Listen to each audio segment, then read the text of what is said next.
Okay. Hello everybody, I'm Pearl. I'm Bob. And we are just passing through. And this is our next exit. Come and join us. And you'd be joining us here at Whalers Rest in Newport, Oregon. We wanted to take just a couple of minutes, and we've got a lot of new subscribers, and we just kind of wanted to define what our channel is all about and what some of the information that you can find here on our channel.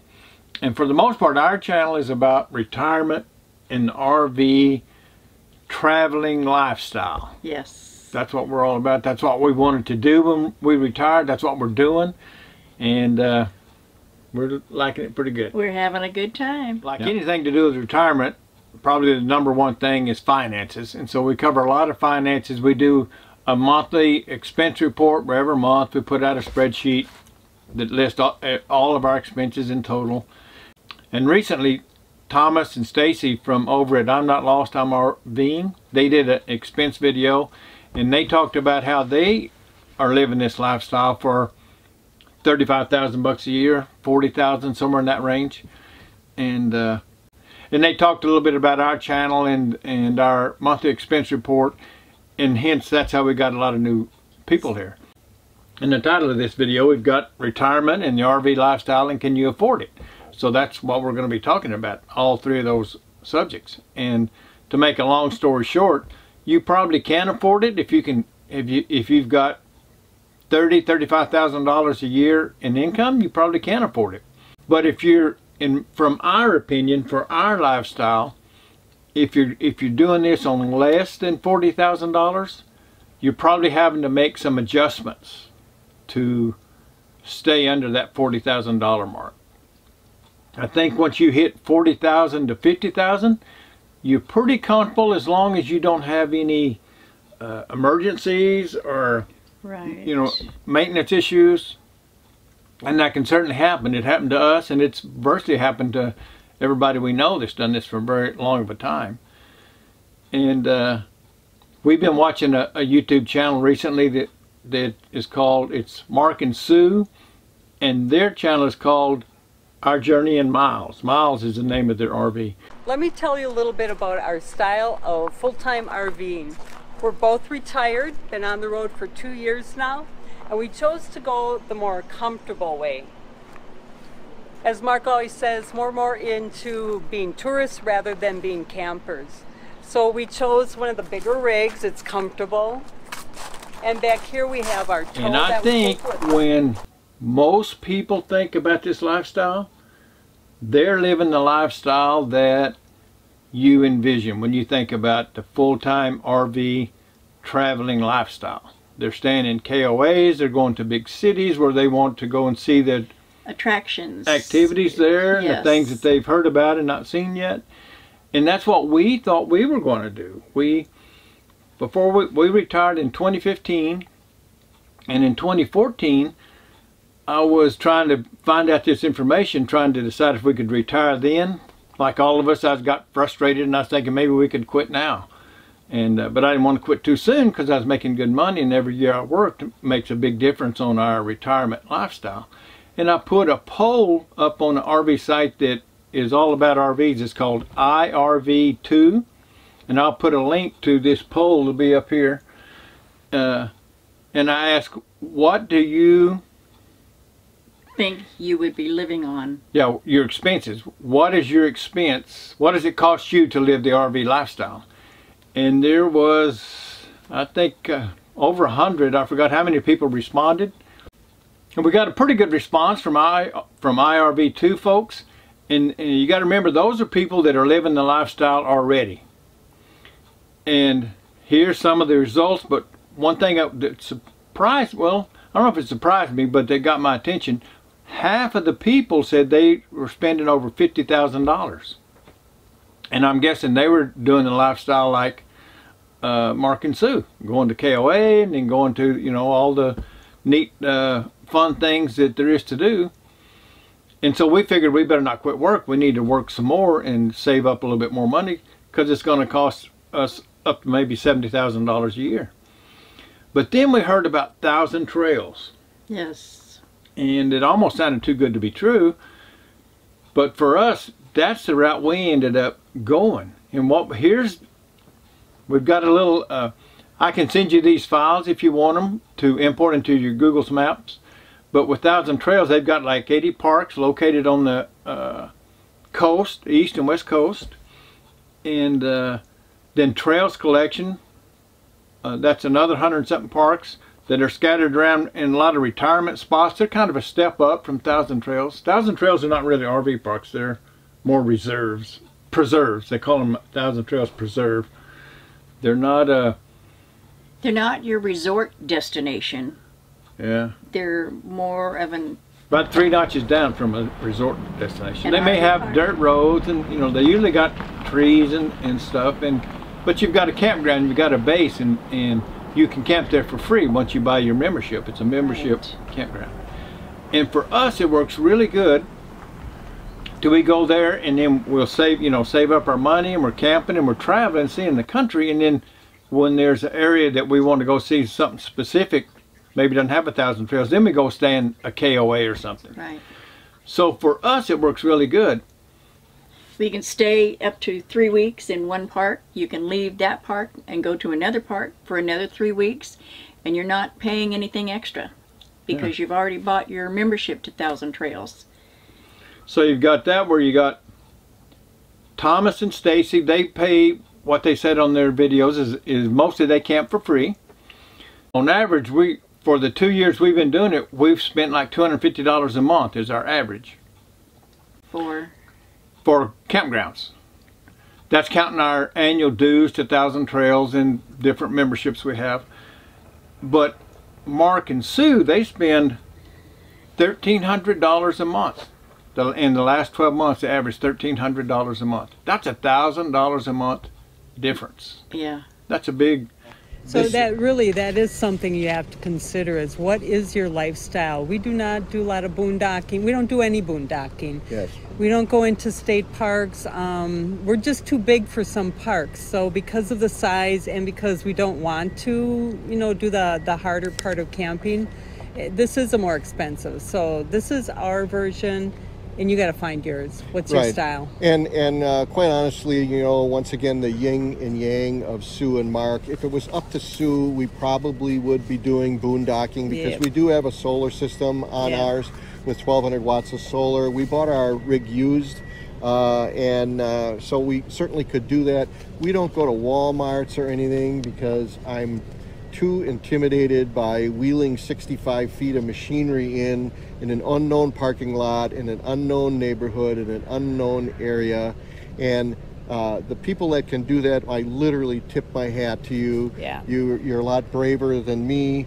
I'm not talking safety brave. I'm talking about just, running into objects and shopping carts and stuff. So we just shy away from that. Literally 99% of our camping is all done in private campsites, and we'll get into that. About a year ago, Mark sent me an email, and as most of you know, we send out our anybody that wants it a spreadsheet that has all of our expenses, and then you can use the formatted spreadsheet to fill in your own numbers to build your budget. And so I sent him a copy a little over a year ago, and Mark and Sue have been keeping track of their expenses for the last year. So I put their numbers and compared them to our numbers, and here you can see that. And the only things that really differ is our campgrounds. We spend $261 a month on average. They spend $1,300. And then our entertainment, we spend $530 a month, and they spend $1,500. So $500 to $1,500. So they spend, Mark and Sue spend $1,000 a month more on, this is hobbies, recreation, tourists, souvenirs, pet expense if you have a pet. All those little extras that you can control, they're controllable expenses. And then your campgrounds. All the rest of the things, our groceries, our dining out, our fuel cost, our insurance, all of it's basically the same. So that's two decisions, if you're thinking about doing this, you need to really think about. Exactly. So probably the things that control that are going to be your age, your interests, and your budget. Exactly. I think that's exactly right. A lot of the YouTube folks that have videos, the younger, the 30s and 40s, they're always going, and they're going to wilderness areas and hiking and doing adventure stuff that maybe doesn't cost anything and is beautiful and is a lot of fun. But when you're 70, you don't have the energy to do that kind of stuff. That's not what you're looking for. And Mark and Sue, they're about 10 years younger than us. They're wanting to go out and do stuff, probably not, well, no, a lot of their videos, they're hiking and riding bicycles, they're out doing stuff. My perception is they go to places where there's things they want to do. They want to go see. So that's where they go, and they go see all those things for 2 or 3 weeks, and then they go somewhere else that they're interested in and do those things. And we have done a lot of that, but we've slowed down a lot of that as well. So it doesn't bother us to be able to sit and relax and just kick back. I'm fixing to, I am.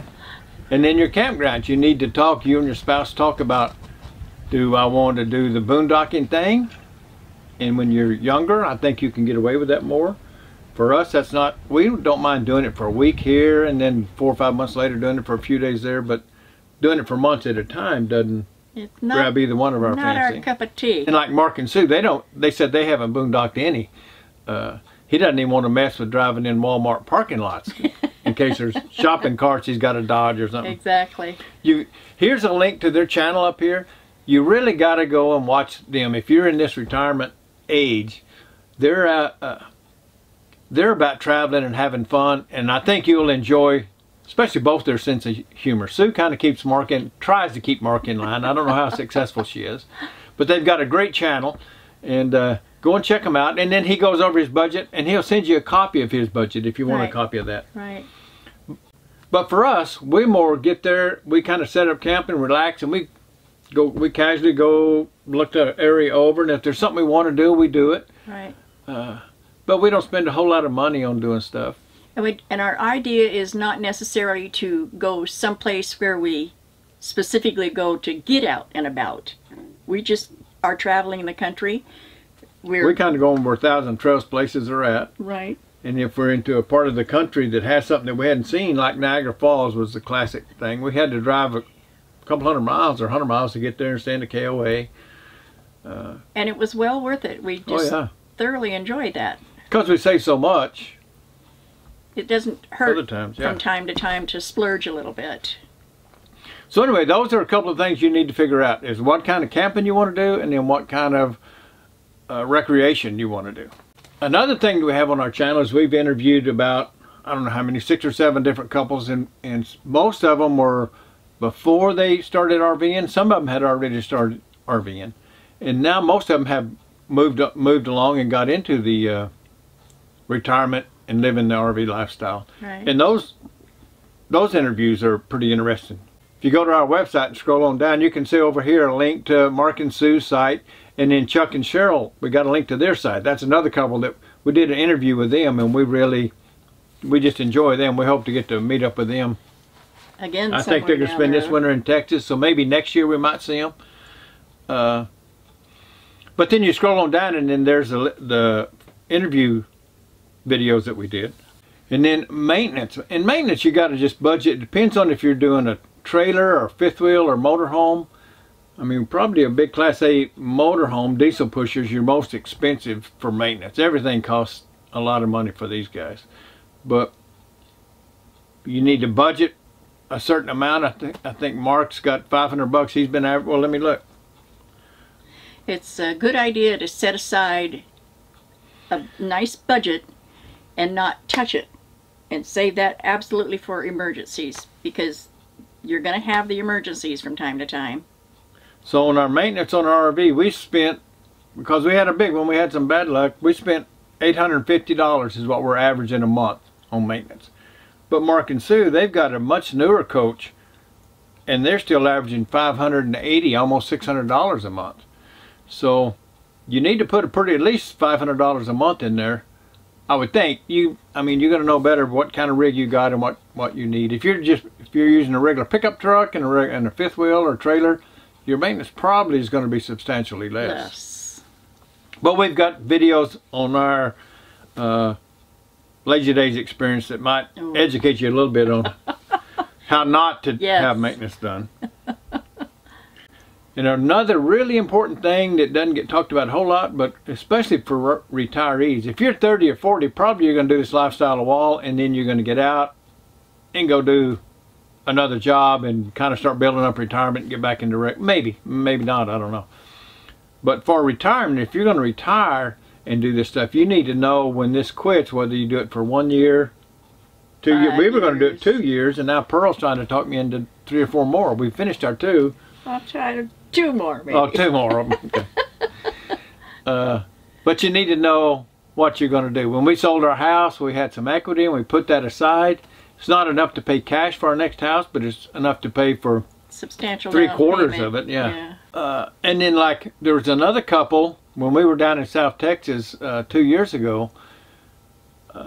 Terry and Cindy Goss. Terry was the general manager of Victoria Palms, one of the resorts down there, the nicest RV park I think down there in Donna, Texas. Victoria Palms. He's in. If you have Trails Collection, that's one that parks you can stay at. You need to stay there. But they RV'd for 5 years, and then they went back to work managing the Victoria Palms, and now, as of like last April, they've back retired and they're full-time, and we're going to meet them next week. We're going to see them up at Mount Vernon Village. Mount Hood. I guess I must have said Mount Vernon. We'll see Terry and Cindy Goss up at Mount Hood RV Park. Next week. RV Village, excuse me. But Terry, they've got a 45-foot Aspire, Integra Aspire. Integra Aspire. Beautiful coach. Yes. And his comment was, we did 3 interviews with them back in 2017, 2018, and but we were real new, and our equipment, we did it in a big room, and it was a lot of echo. The audio was bad, so we took those off our website. But they're good videos. There's some good information, and here's a list of items that we covered, and I put the timelines in there. So if there's any of this stuff that you're interested in, these questions, we took questions from our viewers and asked Terry and Cindy their opinions. If you want to watch any of those videos, I'll put links down below here, and you can click on them. They're not available to the public, but if just because I don't want to hear everybody that watches them say you get crappy audio. Yeah. But if you want to go and watch one of them, here's a list of all the topics we covered in the time where we talked about it. So you can go and just watch or listen to the section that you want to watch. You can understand all of it, just it's annoying. There's a lot of background echo noise. And background noise. But anyway, his comment was, we will never own another home. Yeah. When we've traveled as long as we want to travel. Well, here's his words. What worried us about doing that, I still wanted to sell it, but she was concerned about we'd do this a year or 2 and then want to get a house again. So y'all kind of did, y'all RV'd for 5 years and then you went back to a house. Are you glad you sold it, or do you wish you would have kept it? No, we will never go back to a house. No. We've made the decision that full-time RVing will be the rest of our lives. And we expect that when we get to a position where driving is too difficult, we'll find a place to park. You know, there's so many beautiful parks. And, park your RV into a... Yep. Right. And we'll continue to live in it. You know, it's, and I'm sure you can speak to this, but having less stuff is freeing. Oh. It just gives you a real feeling of, I'm in control of my surroundings. Well, and just the freedom that you know you can go wherever, whenever, and you don't have any anchor behind you. An anchor is the right word. Yeah. You just, that's just such a wonderful, uplifting feeling, not having to worry about the taxes and the yard keep and the insurance and the maintenance, and if you've got it rented, you know, all of that is just, it holds you back. And if you're 30 years old and in the process of getting stuff, learn a lesson, don't get it, and then you don't have to get rid of it. That's right. Save your money. And if you go, from our website, if you go down, we've got a playlist with a group of topics about retirement. An exit strategy video. We talk about Social Security and Social Security benefits, where Pearl started her Social Security at her full retirement age of 66, and then I did spousal benefits, and she got $20,000. Spousal benefits is half that, so I got 10, so that's $30,000, and then we pulled from our savings enough to make to cover our expenses until And I didn't draw mine until I hit 70. And then I dropped the spousal benefits and got my Social Security. Well, mine went up 8% a year those 4 years from 66 to 70. So now I've got a real nice, it's like the maximum Social Security amount. It's a real good number. And if when one of us dies, whoever is left, the survivor will then get my Social Security check, right, which is that's enough to live off of for a single person that's 80 whatever, hopefully 90 whatever. But so anyway, it kind of lets you see the benefits of waiting to draw, of delaying your benefits. And I've got a spreadsheet I'll send you for that, and you can put your numbers in. And then a real important thing is if you're on Medicare, you got to figure out your Medigap, or how you're going to do your Medicare. And you might think Medicare is simple to understand, but it took us a year to figure it out. It's not so simple, I don't think. So we did a little quick video there. And then we've got our exit strategy video. So those are all good videos if you're thinking about retiring. Last but not least, we've got our affiliate count right up here, this little button. You push that button whenever you want to go buy something from Amazon, and it'll take you straight to Amazon. But then whatever you buy, it sends us a little bit of a commission from 2 to 8%. It's not a lot, but it adds up. It doesn't cost you anything extra. Yeah. It's just, this is an incentive that they have. Like today somebody bought a GPS, and we have links to the cameras we use, the different things we use, and they bought it, I think it's $350, and we got like $18 or something. Yeah. Well, I mean, we're not going to be living the Mark and Sue lifestyle, right? But it's going to get us one notch closer. We might can go get something painted on our face at a little carnival. So anyway, we just want to encourage you to use the videos that we've made on our channel, to go see Mark and Sue's channel. I think you will you'll be entertained, yes, when you watch Sue trying to keep Mark in line. And then check out I'm Not Lost, I'm RVing. If you're at a younger age and you're wanting to go and do some of that, they've got a lot of information about places to camp for free, about doing solar installs on your RV. So there's a lot of resources, and it's a great lifestyle for retirement. And the RV, the full-time RV traveling lifestyle, is just one great combination. Don't you think? Yes. Don't you love it? Yes, yes, yes. Probably like a little bit bigger kitchen, I think. But except for that, you're on board. I'm on board. Yeah. I'm on board. One of the things that we've noticed recently is we are seeing a lot more women drivers out there, whether they're driving a motorhome or driving the truck that's pulling a fifth wheel or a trailer. And in the campground, you see them backing in. We're seeing them in the campgrounds, and it's good to see. Ladies, don't be terrified of it. You can do it. Us girls gotta stick together. And guys, get up out of the seat and get over there and enjoy the scenery, and let Mama drive a little bit. A little bit. So anyway, that's all we got. I hope you enjoyed the video. I hope you get something out of our YouTube channel. As we learn stuff, we're trying to put it in videos and share that information. So until we see you again next time, keep the wheels rolling. Stay safe. We'll see you at the next exit. Bye-bye. Is that good? Yeah.